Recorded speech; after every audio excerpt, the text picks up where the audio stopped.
On August 20th, 1989, the California State Police received a call from 722 North Elm Drive, this in Beverly Hills. Beverly Hills emergency. Yes, please. What's the problem? We are the children of. What's the problem? Someone killed my parents. Excuse me. Someone killed my parents. Who? Are they still there? Yeah. The people who did it, or who are you referring to? No. Were they shot? Yes, Eric. Man, don't do it. Eric, stay there. The person? Is still there. I don't believe it. What happened? I don't know. Who shot who? I wasn't here. I just got home. He came home and found who shot. To Mom and Dad, do you know if the people who shot them are still inside the house? Eric, stay away from them. Okay, I waited. Let me talk to Eric. He's hysterical. Who is the person who got shot? My mom and my dad. Okay, wait a moment. We are on our way with an ambulance. Okay, I have to go. This conversation would be just the beginning of one of the biggest media circuses in the history of the United States, or at least as far as crime is concerned.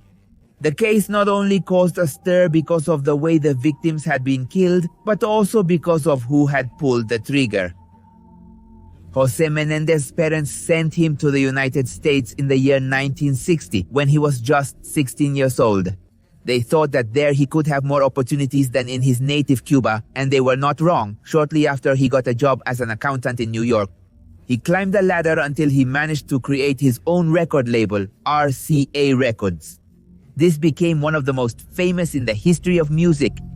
In 1963, he married Mary Louise Anderson, nicknamed Kitty, and on January 10, 1968, their first son, Joseph Lyle Menendez, was born. By that time, the couple already enjoyed a very good economic position. The second son, Eric Galen Menendez, arrived on November 27, 1970. By that time, the family lived in Princeton, that is in New Jersey, in a huge and above all very luxurious mansion. The two children were educated at the Princeton Day School, an extremely prestigious institution. Everything indicated that both could become great professionals one day and amass a fortune equal to or greater than their fathers. In 1986, Jose got a new job at a film distributor called Carolco, so the whole family moved to Los Angeles. Soon they moved to the posh Beverly Hills neighborhood. By that time, Lyle was already attending Princeton University while Eric was studying at Beverly Hills High School. From the outside, as you can tell, this family's life seemed dreamlike. Jose had become a major Hollywood executive, and they all lived in an imposing Mediterranean-style mansion valued at $5 million. And as if that wasn't enough, the house had previously been inhabited by stars like Elton John and Prince. They had luxury cars, private tutors, and vacationed abroad. They really didn't lack anything. They had it all. But despite these privileges, Lyle and Eric didn't seem satisfied. Their behavior went from bad to worse, to the point where Lyle was suspended from college for cheating on an exam. Meanwhile, Eric was collecting misdemeanors for petty thefts in Calabasas, where he started studying. Meanwhile, Jose's hopes that his sons would have a future as promising as his own were crumbling more and more. But he thought it was just typical youthful rebellion. What he didn't know was that both boys were harboring a deep and intense hatred towards him and his wife. On the 20th of August, 1989 at 10 o'clock at night, the shots from a 12-gauge Mossberg shotgun shattered the peace of the exclusive Beverly Hills neighborhood where the Menendez lived. The neighbors heard those thunderous sounds but chose not to call the police. Some because they thought it was fireworks, others because they preferred not to get involved in other people's affairs. But Jose often allies himself by leaving the alarm system off and the doors open. In fact, weeks before, a Mercedes-Benz 560 had been stolen from the semicircular front entrance of the house. The neighbors seemed to respond to the logic that if the Menendez didn't care about what happened in their home, then they wouldn't either. Then only at 23:47, almost 2 hours after the thunderous shots, Lyle and Eric picked up the phone to dial 911. The older brother recounted quite scared, in quotes, that he had returned from the cinema and found his parents lifeless. Someone had taken their lives, leaving them unrecognizable. The agents quickly went to the scene of the crime at the family mansion at 722 North Elm Drive in Beverly Hills, as I was telling you earlier. The police department is speaking. Very well. I want you to leave the house. Please, exit through the main entrance. I have to look for my brother. Upon arriving, they saw the horrifying scene. The bodies of Jose and Kiri lay on the floor around a red spill, a red sea. Their faces were completely unrecognizable. Jose had received a point-blank shot in the back of the head that caused everything jumped, an explosion. Even the brain flew out. Whoever had perpetrated the crime, on the other hand, had done so with quite a bit of cruelty, savagery. Hours later, the detective in charge of the case gave a press conference in which he stated that he had seen many homicides, but never one so brutal. It would be hard to describe Jose as a human you would recognize to that point of brutality. However, during the first interrogation, Dio, then 21 years old, and Eric, 18, said that that night they had gone to see a movie at the cinema, and when they returned, they found the lifeless bodies of their parents. They claimed that the mafia to which their father owed money had committed this atrocity. At first, the police followed the lead mainly because both Jose and Kiri had been shot in the legs, a typical hallmark of organized crime. In addition, they investigated other people close to the Menendez, but something inside them said there was more, that Lyle and Eric were not telling the whole story. And soon the couple's two sons came onto the authorities' radar. On August 24th of that year, a day before the funeral, Lyle spent $15,000 on 3 Rolex watches.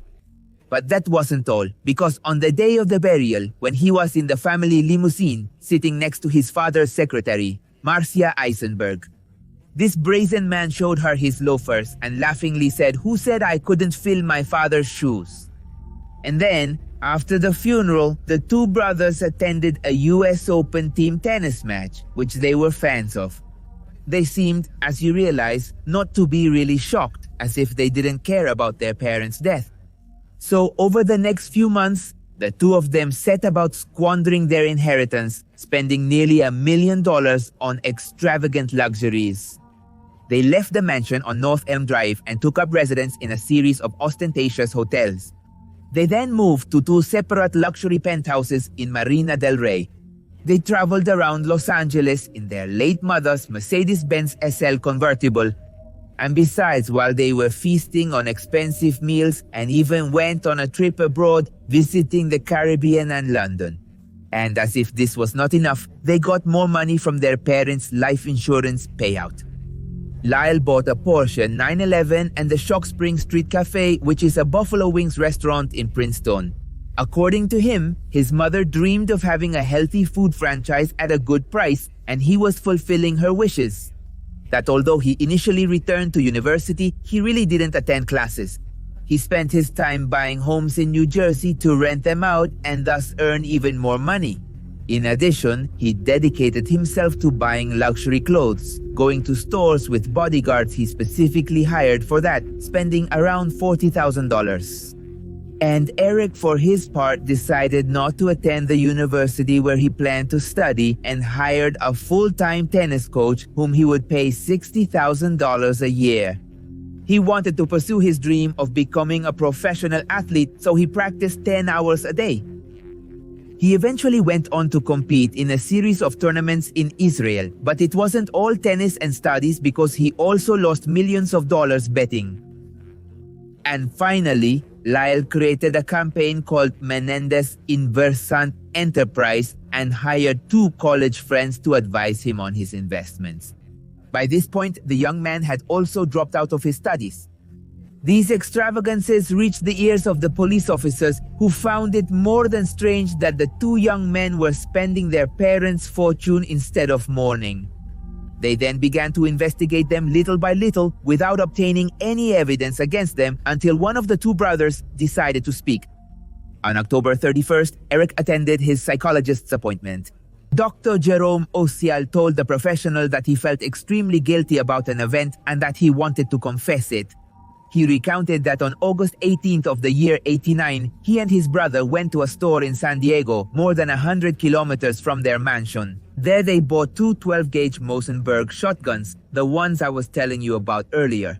American Broadcasting Company News learned that the 12-gauge shotguns were purchased at the Sporting Woods store in San Diego on August 18th, 2 days before the murder. On August 20th, 1989, the entire family went shark fishing on a rented yacht called Motion Picture Marine. As night fell, Lyle and his brother went out while Jose and Kiri retired to the studio to watch the James Bond movie. The Spy Who Loved Me was the movie they watched. And around then, at 10 o'clock at night, the young men returned to their house and entered the room where their parents were. They loaded the shotguns and didn't look the other way. Jose received a shot in the back of the head that took his life instantly. I entered the room while firing. I just started firing. In what direction? In front of me. What was in front of you? My parents.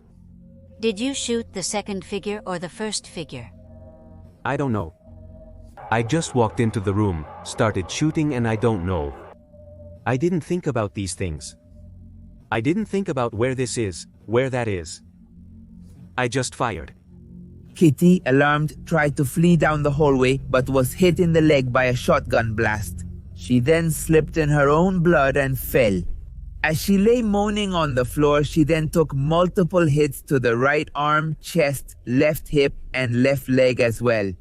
Subsequently, the brothers reloaded their weapons and shot her in the face, leaving her unrecognizable. In total, Jose received 6 bullets and Kiri 10, a true brutality.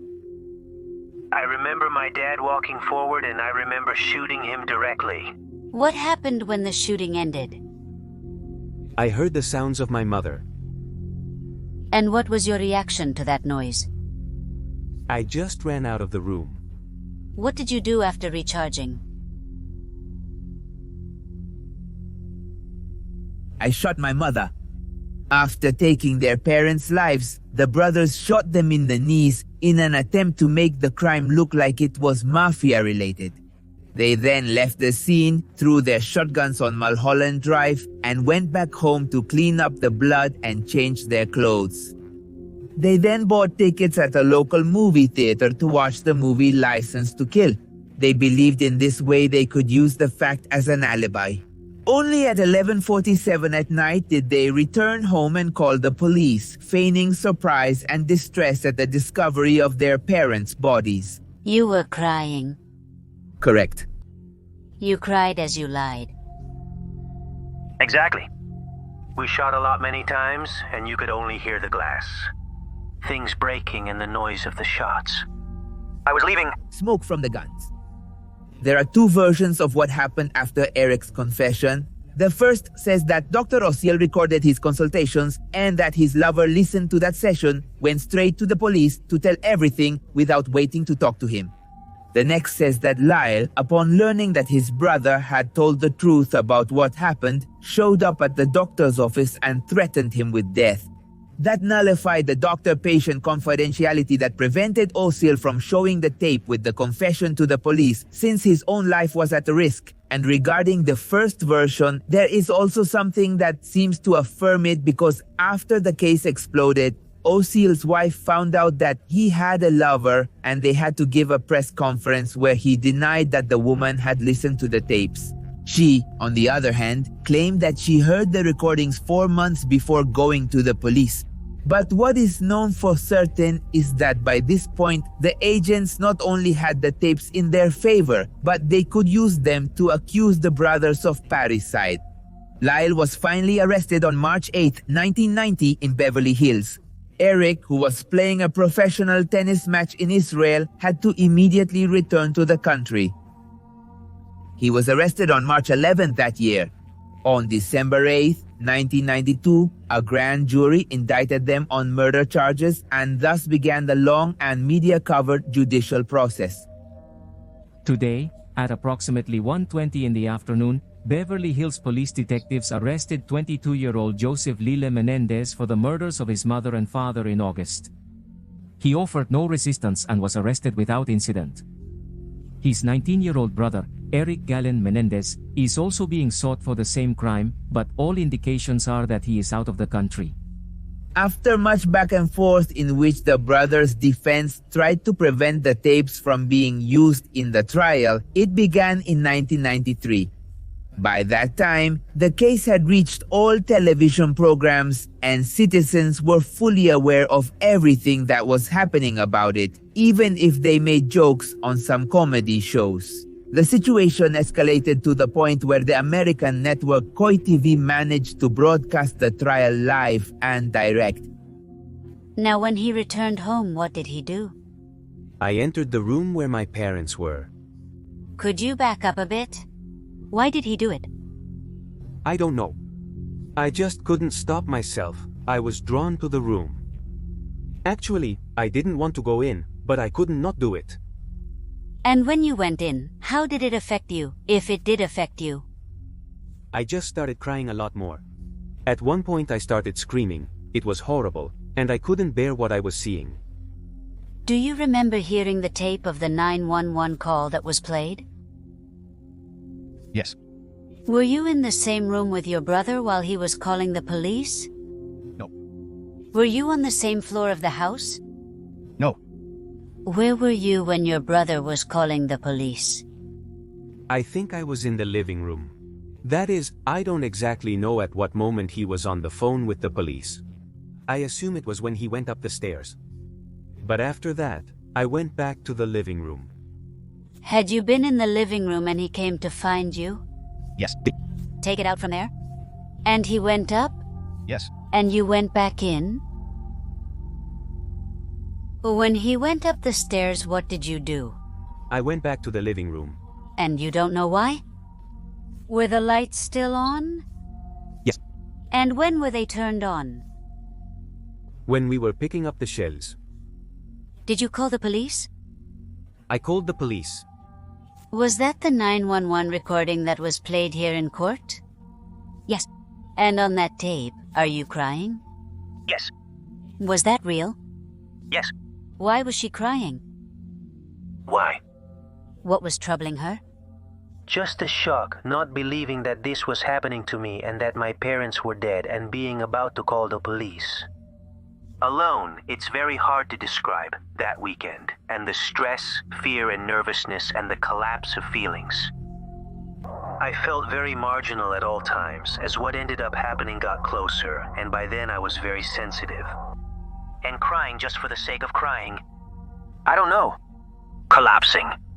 Everything seems to point to the brothers being condemned not only for the horrific act, but also for the coldness with which they called the police and feigned pain over the discovery.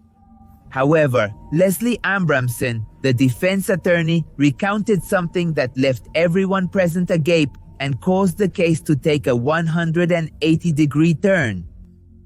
The only question in this case is, why did this crime occur?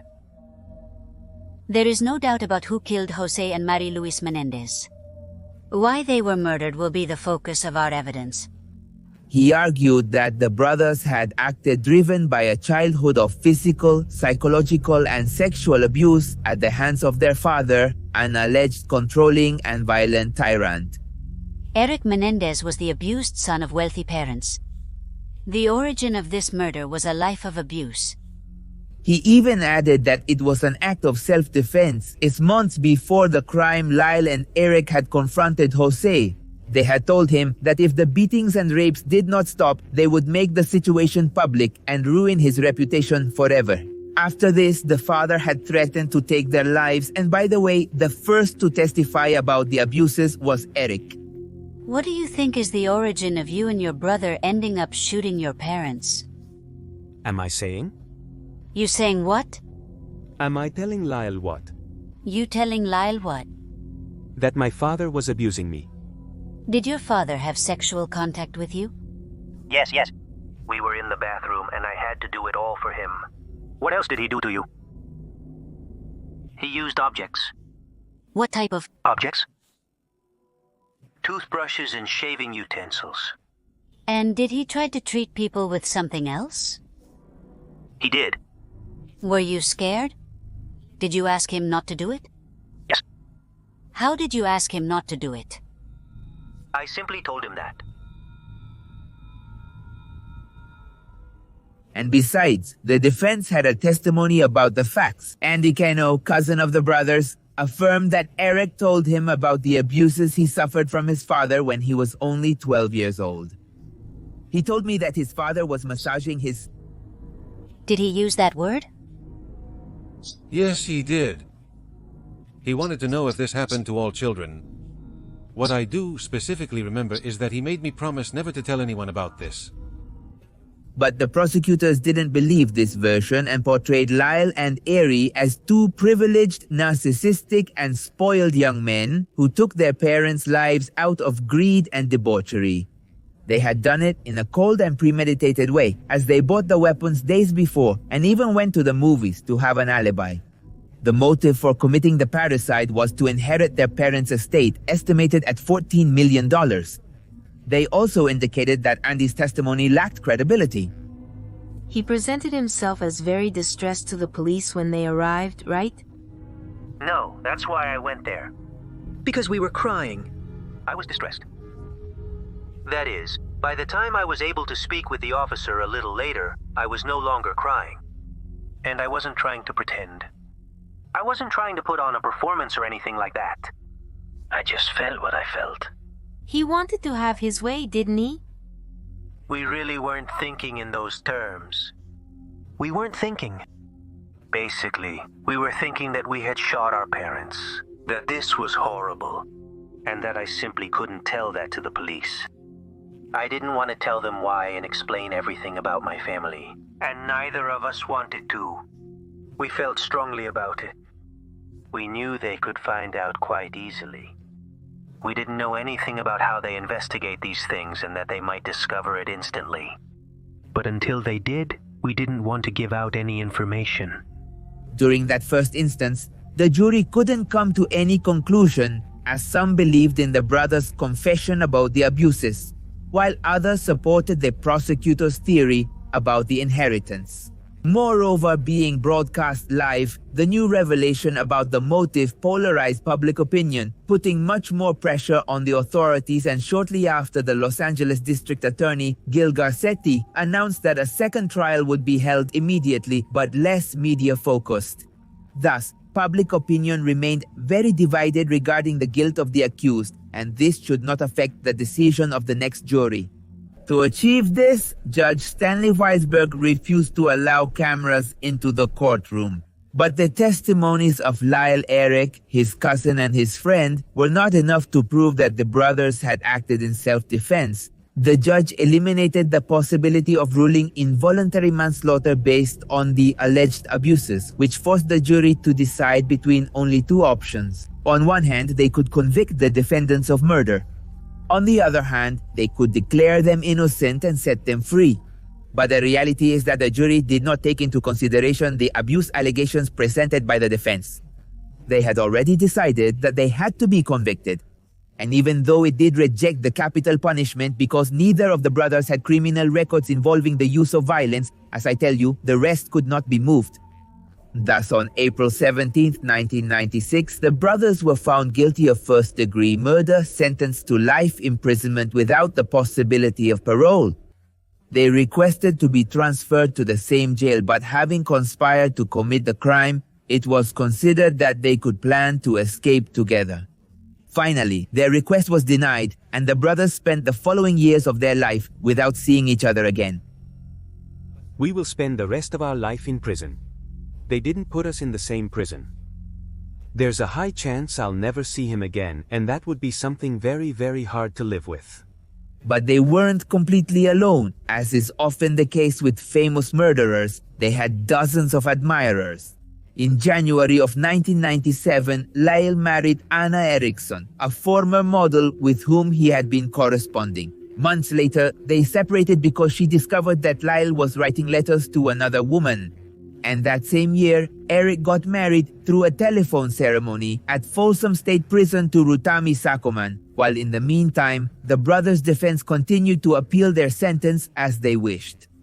And then, on February 27, 1998, the California Court of Appeals upheld the murder convictions, and on May 28 of that same year, the California Supreme Court voted in favor of maintaining the murder convictions and the sentence of life imprisonment without the possibility of parole. In June of 1999, Eric got married again to Tammy in a jail waiting room, which, by the way, their wedding cake was a cupcake, and according to her, it was a wonderful night until they had to say goodbye.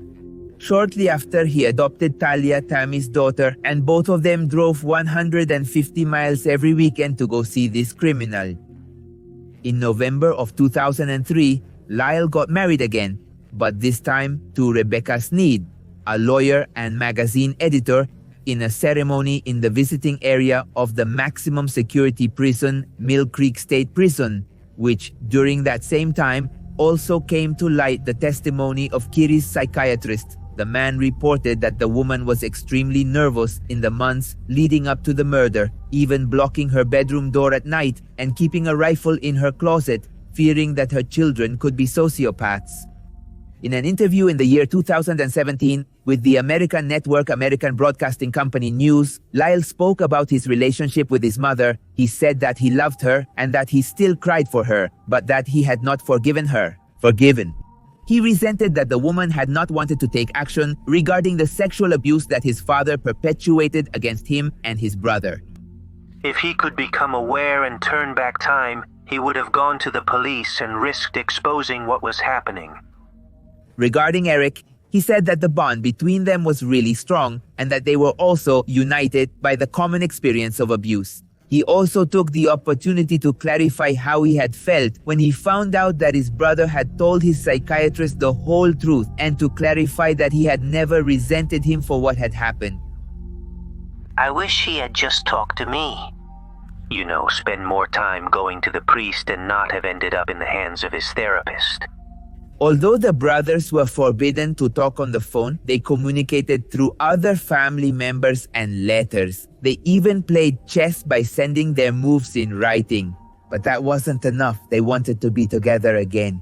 So Eric requested 6 times to be transferred from the jail in Northern California to the penitentiary where his brother Lyle was in the south of the state. Only in 2018, the brothers managed to be transferred together to the same penitentiary in San Diego, and while they did not share their cell, they were allowed to meet and interact. I broke into tears. It was a quiet and emotional moment, almost unexpectedly. So I think for myself, I thought it would just be insensitive. It was simply something I wasn't sure would ever happen. It was simply an extraordinary moment. But the case didn't end with the brothers finally reunited, because in 2023, 24 years after the double homicide, a new statement brought it back into the media. Roy Rosello, former member of the Puerto Rican band Menudo, accused his manager, Edgardo and Jose Menendez, of intimately abusing him between 83 and 84. At that time, he was 14 years old and the group was under contract with RCA Records, where Jose was a senior executive. He regularly visited the Menendez residence, and there were some very worrying situations happening there. Jose Menendez opened the door. I walked in and saw one of the Menendez sons. What was your impression when you saw this little boy? He didn't greet me, and that's okay. Who knows if he had any problems with his dad or mom? There, I sit at the dining table. And there was another Menendez sitting at the table with Mom. There, Ricardo started talking to Jose Menendez, like another one. And Menendez serves me a wine, and I didn't know I had that glass of wine. Not only did Jose's children behave strangely, indicating that something was happening to him, but Roy also suffered a situation of abuse that same day. And Caldo also didn't like alcoholic beverages in our midst. Because we were superheroes. Along with drugs. Alcoholic beverages, vices, none of that existed. Because Caldo was against all those things. But that was him, that was him, that was him, that was him, that was him.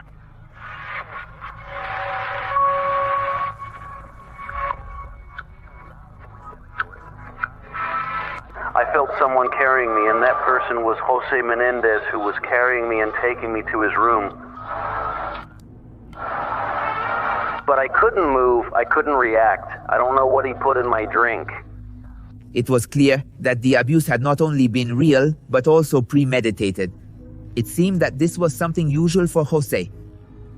Roy also expressed his guilt for not speaking up during the judicial process of Lago and Eric, as he could have provided important data to the investigation. When they killed Dad, I saw it. I was in Brazil, and I knew that there was a black box inside me that was kept inside me, that at some point I knew I was going to explode and I was going to let it out. But at that time, I was not prepared, either psychologically or mentally. Was not prepared, and I am very sorry, because who knows, with my testimony at that time, they would not have gone through what they are going through today. To Rosello's testimony was added a new letter that a relative of the Menendez discovered while reviewing an old deposit. It was written by Eric to his cousin Andy Cano in December of '88, 8 months before the crime. In that message, Eric confessed, "I've been trying to avoid that. It's still happening, Andy, but now it's worse for me. Every night I stay up thinking he could come into my room. I'm scared. He's crazy. He has warned me 100 times not to tell anyone, especially Dayo." While Andy died in 2003 due to an accidental overdose, the letter could still be used as evidence, both Rosello's statement and that written by Eric that led lawyer Cliff Garner to file a habeas corpus appeal in May 2023. It requested that the sentences be annulled, considering that these new pieces of evidence were solid and relevant enough to reopen the case. Garner asserted that had this evidence been considered, the Menendez should have been convicted of manslaughter instead of premeditated murder, resulting in a lighter sentence. As of the making of this video, Lyle and Eric continue to serve their respective sentences in prison. Although they admit to pulling the trigger, they maintain that they acted out of fear and in self-defense after enduring a life of physical, emotional, and sexual abuse at the hands of their father. Garner awaits the crucial ruling of a judge that could change the course of this story, which, although it remains unresolved, it will then be up to the Los Angeles County Prosecutor's Office to decide whether the brothers should be retried or not. But due to the new media impact of the case, on September 19th of the year 2024, a mini-series from the Monster Anthology will premiere on Netflix, where the famous story of the brothers will be addressed. The title is Monsters, the Lyle and Eric Menendez Story, and it will join the long list of films about the parricide. They didn't kill their parents for the money, but for the hatred they felt towards them, especially towards their father. Did she ask you why they had killed their mother? Yes, I did. And what did they say? That his mother had been a witness. On August 20th, 1989, the brothers Lyle and Eric Menendez, aged 21 and 18 respectively, took the lives of their parents, Jose and Mary Louise Kitty Menendez, which you can already see in the first video. They surprised them, I'll tell you a bit, while they were watching a movie in a room in their mansion located in Beverly Hills. They opened fire on them, leaving them practically unrecognizable. Then the brothers called the police and were very shocked by what had happened. While the agents were investigating a possible mafia motive, they were busy squandering fortune until Eric confessed the crime to his psychiatrist, Dr. Jerome O'Seal. Upon finding out, Lyle attended a session and threatened the doctor with taking his life if he dared to open his mouth. As a result, the confidentiality agreement was voided and the Menendez were arrested. In May of 1990, when they were in the same prison, Lyle wrote a 17-page letter to his brother that said the following. I won't read everything to you, but I will tell you a fragment. Only we know the truth. Only we know the secrets of our family's past. I don't feel like broadcasting them all over the country. I pray that it never has to happen. If it weren't for you, I doubt he would be charged with manslaughter. I would rather try to escape or die. I struggle with my belief that men take responsibility for their actions.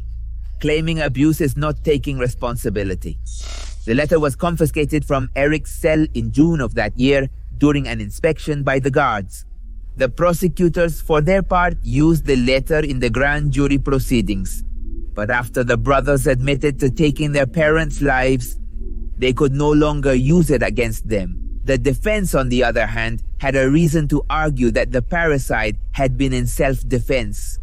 During the trial, lawyer Leslie Abrams argued that the brothers had taken their parents' lives after enduring a long life of abuse from Jose.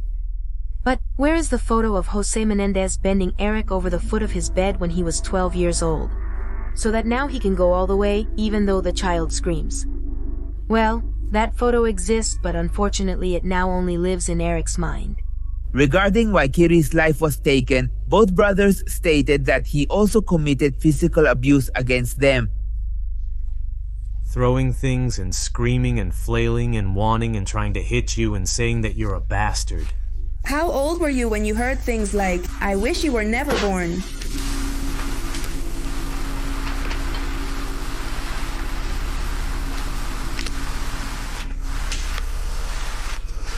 Seven. And shortly before the crime, they discovered that he was aware of what was happening between them and their father and that he did nothing about it.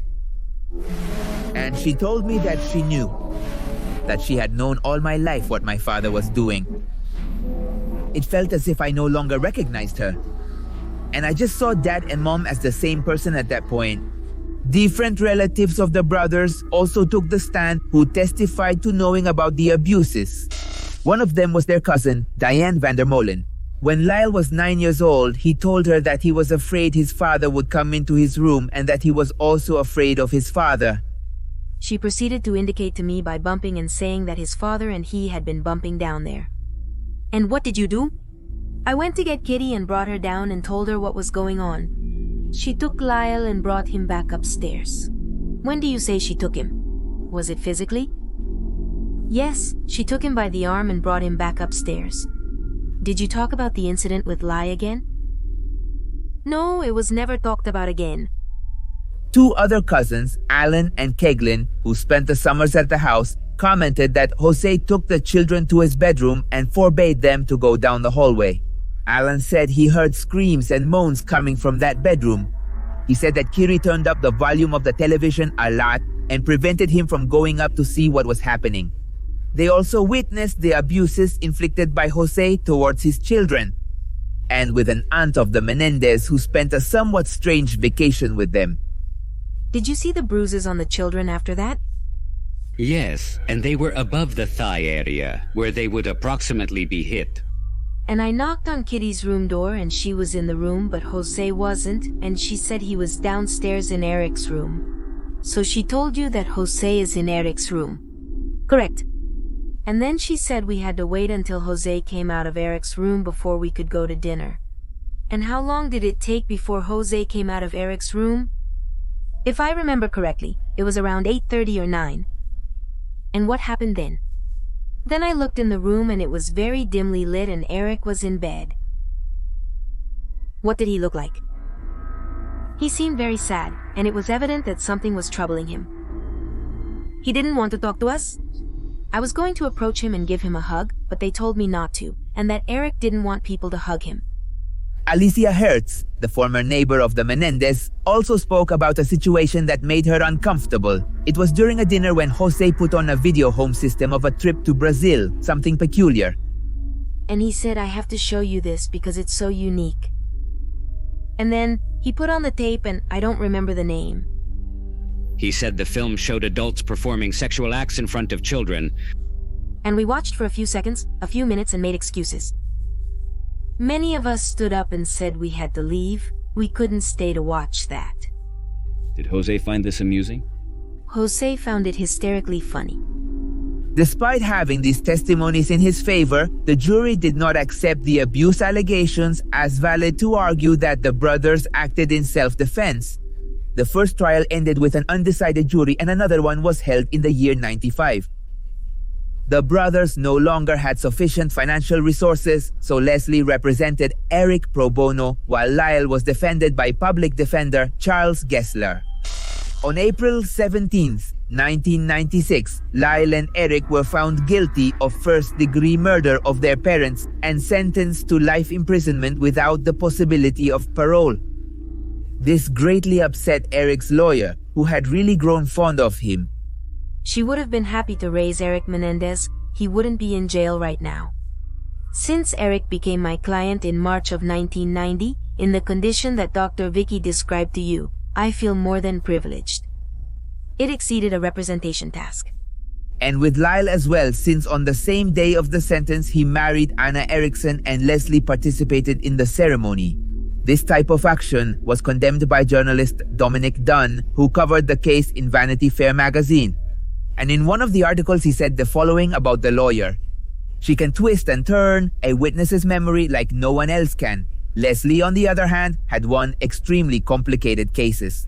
Like the case of Arnel Salvatierra in the year 89, a 17-year-old boy who took his father's life.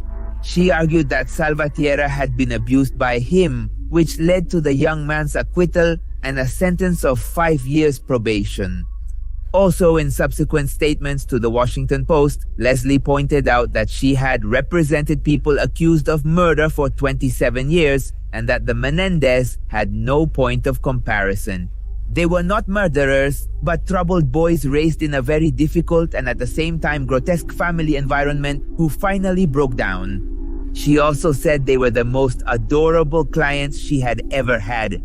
In turn, after the trial, the lawyer was investigated by the California State Bar for allegedly asking psychiatrist Dr. William Vickery to alter his note about Eric, although no charges were ultimately filed. Thus, for over 20 years, two brothers were confined in separate prisons without being able to see or interact with each other. And now with this, I tell you about life in prison. At first, Eric had an extremely hard time. He fought quite a bit with other inmates, to the point where the California Department of Corrections and Rehabilitation issued information about 2 serious rule violations he committed. However, Eric claimed that he didn't start the fight, but that other inmates bothered him, but his biggest problem was that he felt loneliness. He felt very alone. Do any of you have a girlfriend? Someone who is especially worried about you now, at this point in your life. I have one. I deeply love someone. And she's a saint for putting up with everything that comes with this. Eric? No, not at this moment. You'll meet many people if you go to prison. No, I won't. It's hard. Lyle finds it easier to have those kinds of relationships. As the months went by, everything improved, and in January of '97, Eric married Ruth Tammy Sackerman, whom he had met through correspondence. Lyle, for his part, always remained free of sanctions. He even became the president of the Mill Creek inmate government, where he was incarcerated. After divorcing Anna, Erickson married Rebecca Sneed in November of 2003. And in the year 2018, much more recently, the brothers reunited when Lyle was transferred to Richard J. Prison, Donovan in San Diego. After being placed in the same wing, they began to rebuild their relationship while maintaining their respective marriages. I moved to Folsom and visited him 4 days a week. That's a lot of time to spend with someone. He didn't want to share with me many of the things he had been through. The problem that's on everyone's mind is that you can't have physical contact with him. Right? That's right. Eric doesn't have conjugal visits. How do you handle that, Tammy? He's always there for me, emotionally.